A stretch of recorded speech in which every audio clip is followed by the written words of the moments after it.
Hello বন্ধুরা, আমেরিকার মেরিল্যান্ডে একজন হোম ওনার বাড়ির কাজ করিয়ে তারপর মিস্ত্রিদের টাকা না দিয়ে তাদের ইমিগ্রেশন অথরিটিতে ধরিয়ে দিয়েছে। মেরিল্যান্ড স্টেটে একজন মহিলার বাড়িতে মিস্ত্রিরা ছাদ রিপেয়ার করছিল। 10 দিন ধরে তার বাড়িতে ওয়ার্কার্সরা রুফিংয়ের কাজ করছিল এবং রিপেয়ারের বিল $10,000 মানে আইএনআরে প্রায় 9.5 লাখ টাকা মতো হয়েছিল।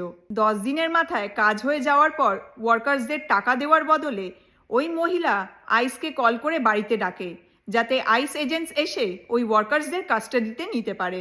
আইস হলো US immigration and customs enforcement. কাজের শেষের দিনে মিস্ত্রিরা তাদের পেমেন্ট পাওয়ার অপেক্ষায় ছিল, কিন্তু ওই হোম ওনার মহিলা $10,000 না দেওয়ার জন্য আইসকে কল করে মিস্ত্রিদের ধরিয়ে দেওয়ার প্ল্যান করেছিল। এরপর যা হয়েছে সেটা শুনলে তোমরা চমকে উঠবে।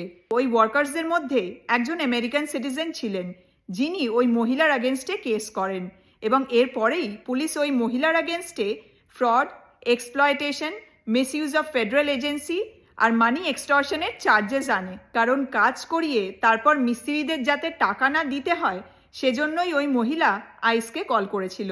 মিস্ত্রিদের আইসের হাতে ধরিয়ে দিতে গিয়ে ওই মহিলা নিজেও বাজেভাবে ফেসে গেছে। সেজন্যই সবসময় যে কোনো দেশে, তা সে আমেরিকা হোক বা অন্য কোনো দেশ, সব দেশেই লিগালি সঠিক ভিসা নিয়ে যাওয়া উচিত, না হলে সব সময় ধরা পড়ার আতঙ্কে ভুগতে হবে।